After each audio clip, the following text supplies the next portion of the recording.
Hello everyone, हामी चाहिँ अहिले रिवार्ड म्यानेजमेन्टको कुराहरूमा छौँ र हामीले योभन्दा अगाडि चाहिँ पर्फर्मेन्स एप्रेजलको कुराहरू डिस्कस गरेका थियौँ र पर्फर्मेन्सलाई अब एप्रेजल गरिसकेपछि पर्फर्मेन्सको इभ्यालुएसन गरिसकेपछि अब त्यो कामप्रति कस्तो खालको कन्ट्रिब्युसन छ त्यो अनुसार चाहिँ रिवार्ड दिने प्रोसेसलाई हामीले रिवार्ड म्यानेजमेन्ट भनेर भन्छौँ। रिवार्ड भनेको चाहिँ एउटा कुनै पनि इन्डिभिजुअलको अथवा कुनै पनि इम्प्लोइजलाई दिने कुनै पनि सामान अथवा कुनै पनि चिज हैन, उसको कन्ट्रिब्युसन अनुसार उसले कस्तो खालको कन्ट्रिब्युसन गरेको छ त्यसलाई मेजर गरेर कुनै पनि रिवार्डहरू दिइन्छ भने त्यसलाई हामीले रिवार्ड म्यानेजमेन्ट पनि भनेर भन्न सक्छौँ है त। अब यसलाई हामीले डेफिनेसनबाट भन्दाखेरि एउटा म्यानेजरियल टर्मबाट यसलाई डिफाइन गर्दाखेरि चाहिँ it is defined as the total return given by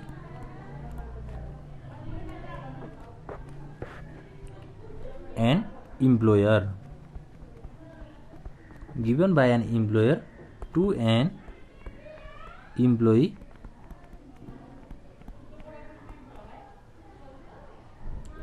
for rendering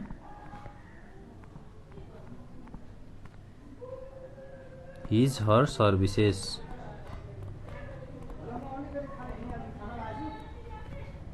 towards organisational objectives.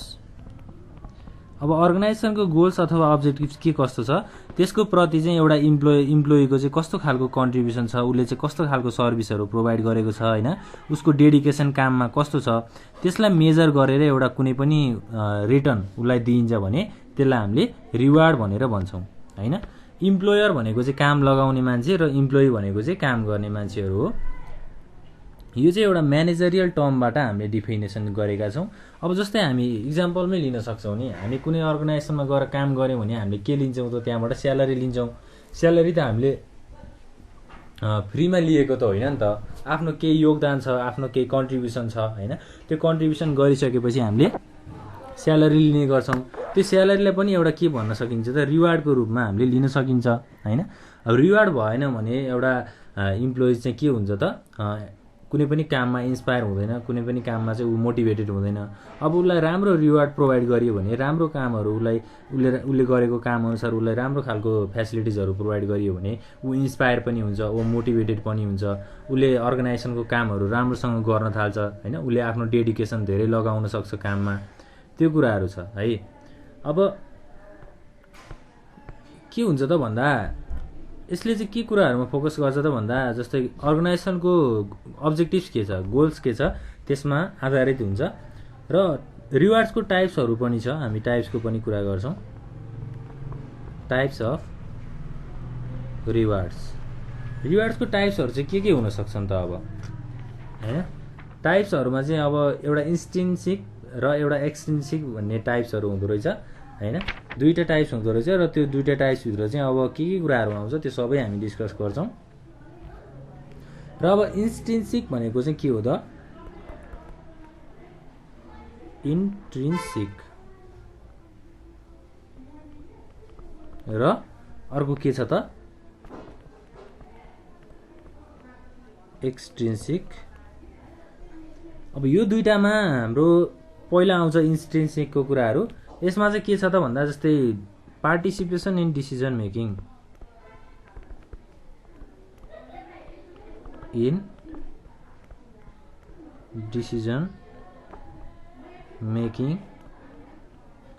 त्यसै गरी अर्को छ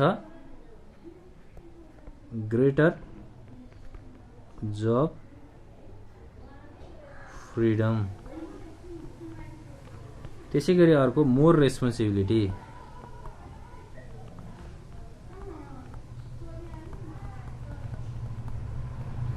हैन, more interesting work.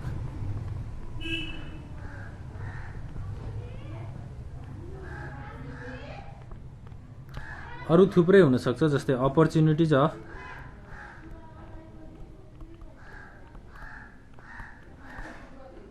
Of personal growth यी सबै चाहिँ हाम्रो इन्स्ट्रिन्सिक टाइप्समा आउँछ। र अब एक्सट्रिन्सिकमा चाहिँ हाम्रो के हुन्छ त भन्दा जस्तै एउटा फाइनान्सियल छ, फाइनान्सियल, र त्यसै गरी नन फाइनान्सियल।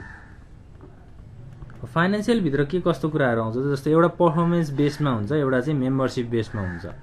पर्फर्मेन्स बेसमा चाहिँ अब पिस वर्क, कमिसन, त्यसै गरी इन्सेन्टिभ प्लान्स हैन, यी कुराहरू आउँछ।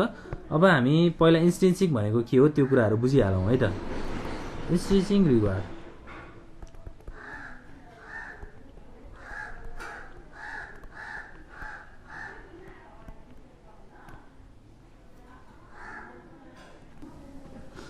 जस्तै अब इन्स्ट्रिन्सिक रिवार्ड भनेको चाहिँ के हो त भन्दा यो चाहिँ एउटा सेल्फ एक्चुअलाइजेसन प्रोसेस हो।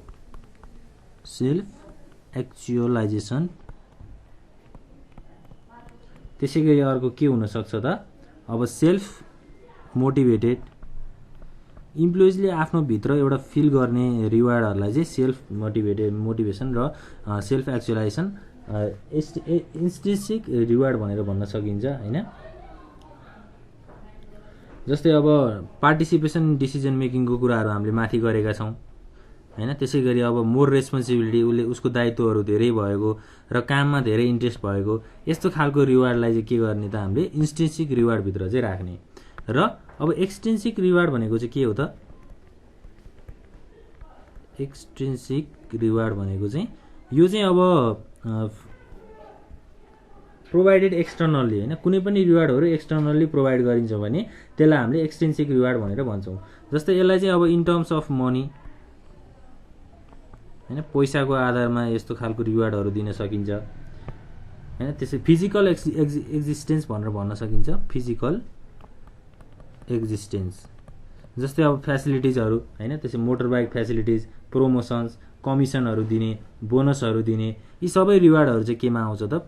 हाम्रो एक्सट्रिन्सिक रिवार्डभित्र आउँछ। अब एक्सट्रिन्सिक रिवार्डभित्र हामीले फाइनान्सियल र नन फाइनान्सियल हुन्छ भनेर माथि हेरेका थियौँ फिगरमा हैन। फाइनान्सियल र नन फाइनान्सियल भनेको चाहिँ के हो त? जस्तै फाइनान्सियलमा चाहिँ के कुराहरू हुन्छ त? जस्तै डाइरेक्ट पेमेन्ट हुन्छ एउटा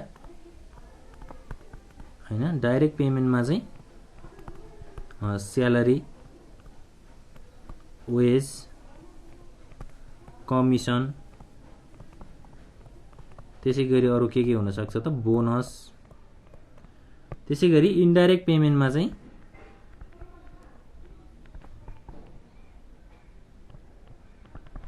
अब जस्तै पेन्सनको कुराहरू भयो,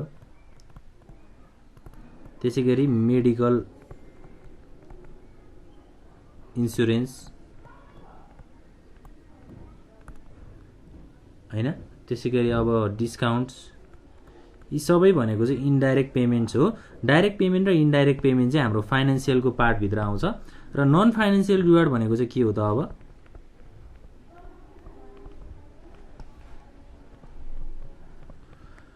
यो चाहिँ एउटा बेनिफिट जसले चाहिँ अब इम्प्लोइजहरूलाई चाहिँ इन्हान्स गर्दैन, इम्प्लोइजहरूलाई अपग्रेड गराउँदैन, तर उनीहरूलाई चाहिँ के गर्छ त? जब सेटिस्फ्याक्सनमा हेल्प गर्छ हैन। त्यसै गरी उनीहरूलाई एट्र्याक्टिभ बनाउने। जस्तै अब लन्च आवर्स भनेको एउटा नन फाइनान्सियल रिवार्ड हो हैन। त्यसै गरी अब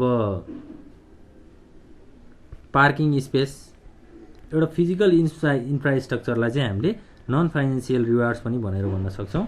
त्यसै गरी अब बिजनेस कार्ड्सहरू दिने इम्प्लोइजलाई, यस्तो खालको रिवार्डहरूलाई चाहिँ हामीले नन फाइनान्सियल रिवार्ड भनेर भन्न सक्छौँ। ल अब यसरी चाहिँ हामीले यसलाई बुझ्न सक्छौँ हैन। अब एउटा के छ त? पर्फर्मेन्स बेस र हाम्रो मेम्बरसिप बेसमा चाहिँ हुन्थ्यो हैन, रिवार्डहरूलाई दिन्थ्यो। पर्फर्मेन्स बेस भनेको चाहिँ के हो त? जस्तै पिस अफ वर्क हैन, कमिसन, इन्सेन्टिभ प्लान्स, यस्तो कुराहरू चाहिँ पर्फर्मेन्स बेसमा आउँछ। त्यसै गरी अब मेम्बरसिपमा चाहिँ जस्तै कस्ट अफ लिभिङ हैन, त्यसै गरी लेबर मार्केट, टाइम, प्रफिट सेयरिङको कुराहरू, यो सबै चाहिँ हाम्रो मेम्बरसिप बेसमा आउँछ। अब हामीले डिस्कस गर्नुपर्ने भनेको इफेक्टिभ रिवार्डको क्वालिटिजहरू के कस्तो हुन्छ हैन। एउटा राम्रो रिवार्डहरू पाउनको लागि चाहिँ के क्वालिटिजहरू चाहिन्छ इम्प्लोइजमा, त्यो कुराहरू हामी डिस्कस गर्छौँ। हैन। An effective reward management system is essential for high satisfaction and motivation of employees हैन। अब इफेक्टिभ रिवार्डहरू चाहिँ किन चाहिन्छ त भन्दा इम्प्लोइजहरूलाई चाहिँ मोटिभेसन गराउनको लागि, उनीहरूलाई हाई सेटिस्फ्याक्सन, उनीहरूको कामप्रति चाहिँ सेटिस्फ्याक्सन लिएर आउनको लागि चाहिँ काम लाग्दो रहेछ। जस्तै अब हामीले नम्बर 1 मा भन्दाखेरि चाहिँ इम्पोर्टेन्सको कुराहरू आउँछ क्वालिटिजमा। इम्पोर्टेन्स भनेको त महत्त्व हो हैन। एउटा केयर दिनुपर्छ हैन। Utmost care should be given towards the management of reward system. Reward सिस्टमलाई चाहिँ एउटा केयर दिनुपर्छ, because the employees should feel that the reward is important for them भनेको अब इम्प्लोइजहरूलाई रिवार्ड दिँदाखेरि के फिल गराउनु पर्यो त भन्दा उनीहरूलाई चाहिँ एउटा इम्पोर्टेन्स अथवा महत्त्व चाहिँ फिल गराउनु पर्यो हैन। No reward is equally important for all employees भनेको सबै एउटै रिवार्डहरू चाहिँ अथवा एउटै रिवार्ड चाहिँ इम्प्लोइजहरूलाई इम्पोर्टेन्स नहुन सक्छ, उनीहरूलाई चाहिँ महत्त्व नदिन सक्छ त्यसले, त्यही भएर इम्पोर्टेन्सको कुराहरू हुनु पर्यो। सेकेन्डमा हाम्रो इक्विटेबल भनेर आउँछ। इक्विटेबल भनेको चाहिँ के हो भन्दा basic quality of an effective reward is equity भनेको इक्वालिटीको फिलिङहरू ल्याउने हैन।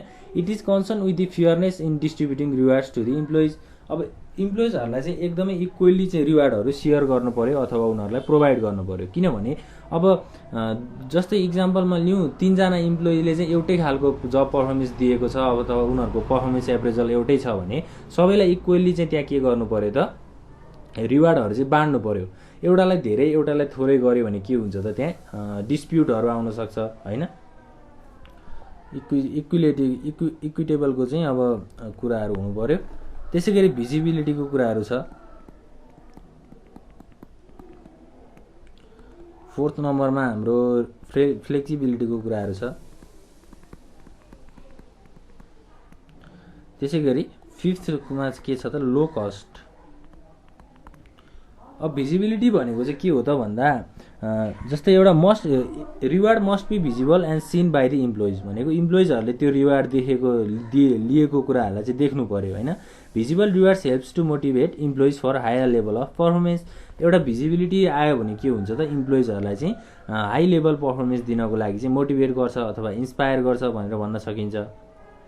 जस्तै अब एउटा इन्सपिरेसन भनियो, इनर्जाइजिङ भनियो, मोटिभेटिङ भनियो हैन, सबै फ्याक्टरहरू चाहिँ यसमा युज हुन्छ। त्यसै गरी फ्लेक्सिबिलिटीको कुराहरू छ। अब फ्लेक्सिबिलिटी भनेको चाहिँ के हो त भन्दा एकदम भेरिएसन हुनु पर्यो हैन, भेरिएबल चेन्ज हुनु पर्यो।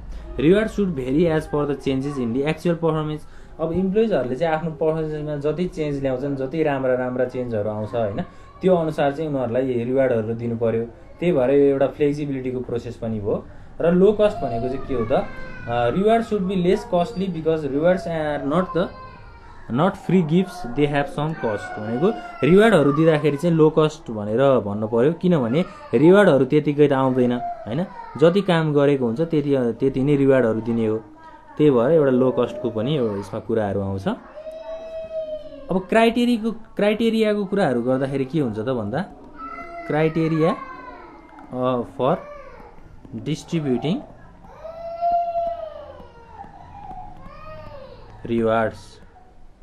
रिवार्ड्सहरू डिस्ट्रिब्युट गर्दाखेरि के क्राइटेरियाहरू पुऱ्याउनु पर्छ त भन्दा जस्तै फर्स्टमा छ पर्फर्मेन्सको आधारमा चाहिँ अब रिवार्डहरू प्रोभाइड गर्ने।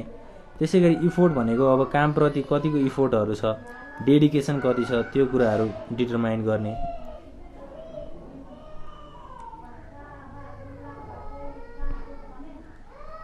पर्फर्मेन्स, इफोर्ट, त्यसै गरी सिनियोरिटी भनेको चाहिँ के हो त reward is provided to those individuals who have serve relatively for longer period भनेको लामो समयसम्म उनीहरूले केही कुराहरू कन्ट्रिब्युसन गरेका छन् अथवा केही कुराहरू सर्भ गरेका छन् भने त्यसको आधारमा पनि रिवार्डहरू चाहिँ बाँडिन्छ। त्यसै गरी स्किल्स हेल्थ, अब स्किल्सहरू कति युज भएको छ त्यसको आधारमा हुन्छ। जब डिफिकल्टी हैन, कामहरू कतिको गाह्रो छ, कसरी पर्फर्म गरिरहेको छ, गाह्रो कामलाई अब रिवार्ड दिने, यस्तो खालको क्राइटेरियाहरू चाहिँ एउटा मेन्टेन हुन्छ। ल यति कुराहरू नै हो हामीले अब हेर्नुपर्ने भनेको। अब पर्फर्मेन्स एप्रेजल चाहिँ अब नेप्लिज अर्गनाइजेसनमा कस्तो छ भनेर डिस्कस गर्छौँ हामी। Performance appraisal in Nepalese organization. नेपालको संस्थाहरूमा चाहिँ कसरी पर्फर्मेन्स एप्रेजल गरिन्छ भन्ने कुराहरू हो। जस्तै अब नेपालमा चाहिँ lack of sufficient performance appraisal, पर्फर्मेन्सहरू के छ त, एप्रेजलहरू चाहिँ एकदमै कम छ भनेको, थोरै छ भनेर भनेको छ।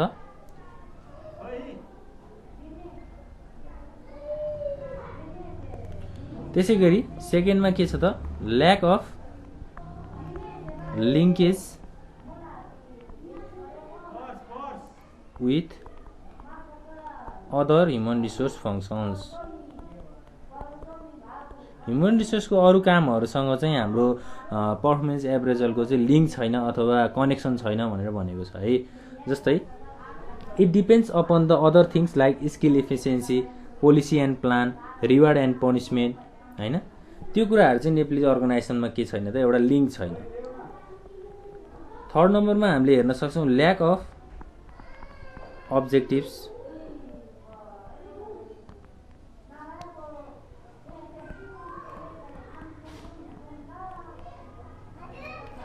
ल्याक अफ अब्जेक्टिभ्स भनेको अब एउटा बेटर रिवार्ड म्यानेजमेन्ट चाहिँ म्यानेजमेन्टको मेन पर्पज के हो त्यो कुराहरू डिटरमाइन भएको छैन हैन, आइडेन्टिफाई भएको छैन। त्यसै गरी फोर्थ नम्बरमा चाहिँ ल्याक अफ ट्रान्सप्यारेन्ट भनेको चाहिँ के हो त भन्दा Nepalese organisation lacks fair and transparent PA system, personal appraisal भनिन्छ पिएलाई हैन। Performance appraisal is not based on the actual performance of the इन्डिभिजुअलको एक्चुअल पर्फर्मेन्स कति छ त्यसको आधारमा चाहिँ हाम्रो यो पर्फर्मेन्स एप्रेजलको कुराहरू चाहिँ बेस्ड छैन अथवा त्यो कुरामा आधारित छैन भनेर भनेको छ। त्यसै गरी अब बी नम्बरमा performance appraisal in private organisation.